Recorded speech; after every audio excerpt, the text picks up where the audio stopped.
నైరుతి ఋతుపవనాల మున్సిపల్ వచ్చేసి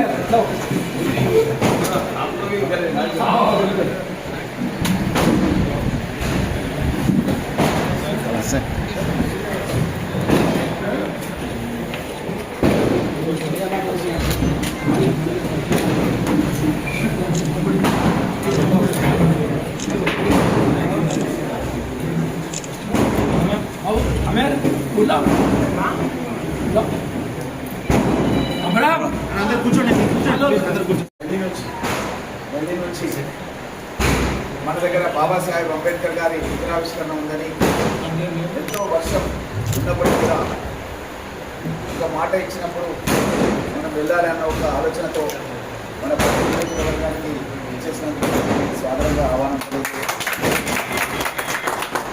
అదేవిధంగా గతంలో కూడా మన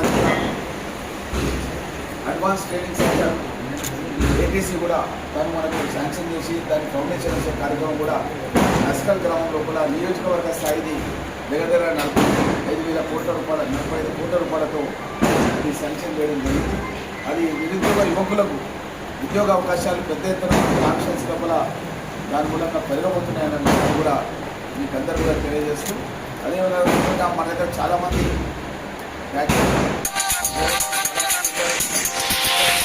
కొంతమంది స్వయం ఉపాధి గురించి హైదరాబాద్లో పోయి మన వాళ్ళు చాలామంది ఉంటారు కాబట్టి వాళ్ళ గురించి కూడా ప్రత్యేకమైన ప్రణాళికలు కార్మిక శాఖ తరఫున కూడా మనం చేపట్టడం జరిగిందన్న విషయాన్ని కూడా మీ అందరి దృష్టికి తెలియజేస్తూ వారికి స్వాగతం తెలియజేస్తూ ఈ సమయం అయిపోయింది కాబట్టి మనం ఇక్కడ నుంచి వాటిని కూడా గ్రామం చాలా దగ్గరలోనే ఉంది. మనం అక్కడికి వెళ్ళి అక్కడ అంబేద్కర్ గారి విగ్రహావిష్కరణ చేసుకునే కార్యక్రమానికి బయలుదేరమన్న విషయాన్ని తెలియజేస్తూ మీరు పుష్పాలంకరణ చేయవచ్చు దగ్గరకు వచ్చి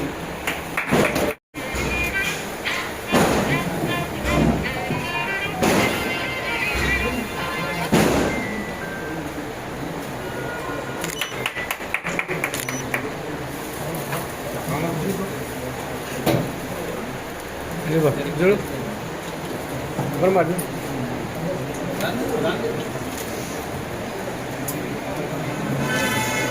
बोलबा सॉरी अरे की मध्य కొంచెం ఫోటోలో కొంచెం దిగుతుంటే మాకు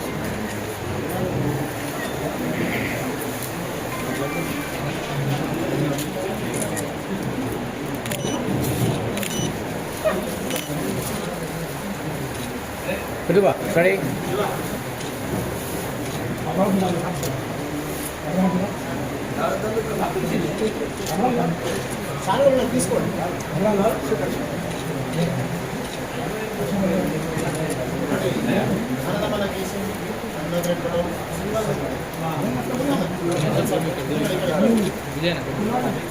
కొంచెం ముందు నుంచి సైడ్ ఉన్నాడా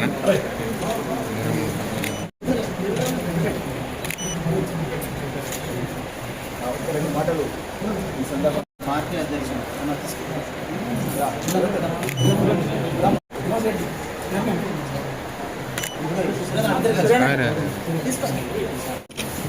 వెంకటస్వామి గారు కాక పేదవాళ్లకు ఇల్లు కావాలని అప్పుడు ఆ కాలంలోనే పోరాటం చేసినటువంటి అదేవిధంగా మన ప్రాంతానికి ప్రాణాయిత చివరిగా ఏదైతే పెద్ద ప్రాజెక్టు మనకు మళ్ళీ పునఃప్రారంభించబోతున్నామో ఆ ప్రాజెక్టు కూడా వెంకటస్వామి గారు రాజశేఖర రెడ్డి గారి దృష్టికి కృషి చేయడం వల్లనే అది ఆ బాబాసాహెబ్ అంబేద్కర్ గారి పేరు కూడా పెట్టడం జరిగింది. బాబాసాహెబ్ అంబేద్కర్ సుజల స్రవంతి ప్రాణాయిత చివరిలా అని కూడా పేరు పెట్టడం జరిగింది. దాన్ని గత ప్రభుత్వం దాన్ని రద్దు చేస్తే మళ్ళీ మన గౌరవ ముఖ్యమంత్రి రేవంత్ రెడ్డి గారు మళ్ళీ ప్రారంభిస్తున్న సందర్భం లోపల వాళ్ళ యొక్క సొంత ఇంటిని కూడా ఇందిరాగాంధీ గారు అడిగితే అలాట్మెంట్ అయిన ఇంటిని కూడా కాంగ్రెస్ పార్టీ ఆఫీస్లో ఇప్పుడు కూడా 26 అక్బర్ రోడ్ అనేది 24 అక్బర్ రోడ్ అనేది ఢిల్లీలో ఉన్నది. ఇప్పుడు కూడా కాంగ్రెస్ పార్టీ ఉన్నది.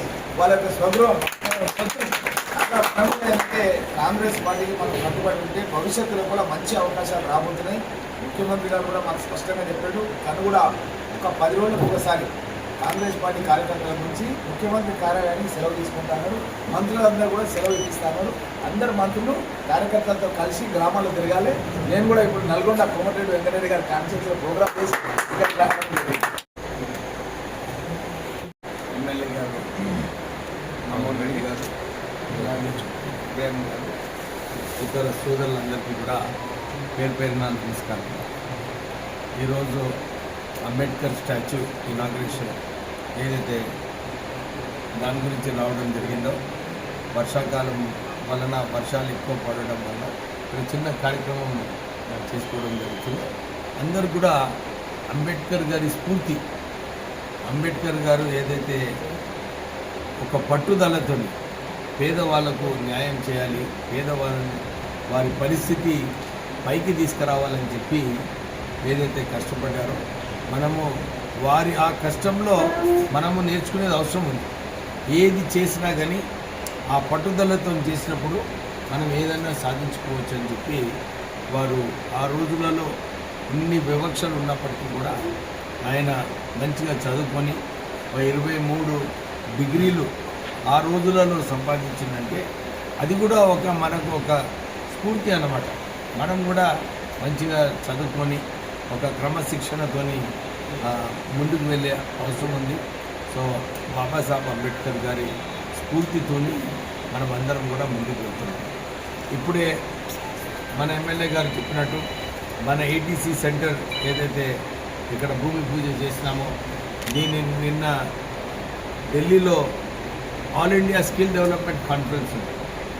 ఆ చర్చలో అందరూ కూడా కేవలం తెలంగాణలో ఏదైతే స్కిల్ డెవలప్మెంట్ మనము దాన్ని ముందుకు తీసుకెళ్తున్నామో అందరూ కూడా అదే చర్చ చేయడం జరిగింది. చర్చ చేస్తూ వారు చెప్తున్నారు తెలంగాణ ఒక రోల్ మోడల్ అవుతుంది. అందరూ కూడా, ఎందుకంటే మనం సెంటరే కాదు, కరికులము ఏదైతే ఈ రోజులో ఇండస్ట్రియలిస్ట్కి అవసరమో ఆ కరికులం కూడా మనము ఇంట్రడ్యూస్ చేయడం జరిగింది. సో నాకు కూడా నేషనల్ లెవెల్లో ఈ కరికులం దేశవ్యాప్తంగా ఈ ఏటీసీ సెంటర్స్, ఐటీఐ సెంటర్స్ ఏమి నేర్పాలి, ప్రజలకు ఏం అవసరమో, ఇండస్ట్రియలిస్ట్కి ఏం అవసరమో దీని గురించి ఒక కమిటీ వేస్తారు. ఆ కమిటీలో కూడా నాకు చైర్మన్షిప్ జరిగింది. అంటే ఇక్కడ తెలంగాణలో ఏదైతే పని జరిగిందో అది దృష్టిలో పెట్టుకొని జయంత్ చౌదరి గారు నాకు చైర్మన్ ఇవ్వడం జరిగింది. సో ఈ జర్మన్ లాంగ్వేజ్ కూడా ఏదైతే చదువులు ప్రారంభించినామో మందమరిలో, ఎల్లుండి హైదరాబాద్లో కూడా ప్రారంభం చేయబోతున్నాము. సో మీ ఏటీసీ సెంటర్ అయిన తర్వాత కూడా మీకు నేను ఇంకొక ట్రైనర్ని ఇస్తాము. అన్ని ఖర్చులు నువ్వే పంచుకోవాలి. బహుత్ మజేగా. ఎందుకంటే నేను మందమరి పోయినప్పుడు మన ముఖ్యమంత్రి గారు ఒక మంచి ఆలోచన ఏటీసీ సెంటర్లో ఎవరైతే నేర్చుకుంటున్నారో వాళ్ళందరికీ 2000 రూపాయలు స్టైఫండ్ ప్రభుత్వం తరఫున ఇస్తున్నారు. ఎందుకు ఇస్తున్నారు? వీళ్ళందరూ కూడా ఇబ్బందిలో పడొద్దు, మంచిగా చదువుకోవాలి, నేర్చుకోవాలి, మంచి ఉద్యోగాలు రావాలి. నేను జర్మన్ లాంగ్వేజ్ నేర్చుకున్న వాళ్ళకు, ఎందుకంటే నా కాన్స్టిట్యున్సీ అని చెప్పి నేను అందరికీ కూడా, ఎందుకంటే రోజు 2-3 గంటలే వాళ్ళకు నేర్చుకునేది. సో వాళ్ళకు 1000 రూపాయలు స్టైఫండ్ అనౌన్స్ చేస్తున్నారు టాటా వెంకటస్వామి ఫౌండేషన్కి.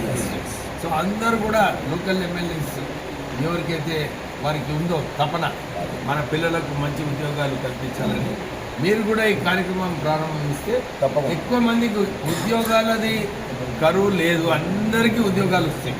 మీ దగ్గర మంచి డ్రైవర్స్ ఉన్నారు, గల్ఫ్కి పోవాలనుకుంటే మీరు మా టాప్కామ్కి రండి, అందరికీ కూడా కొంచెం ట్రైనింగ్ ఇప్పించిన తర్వాత ఉద్యోగాలు కల్పిస్తాం. సరేనా? జై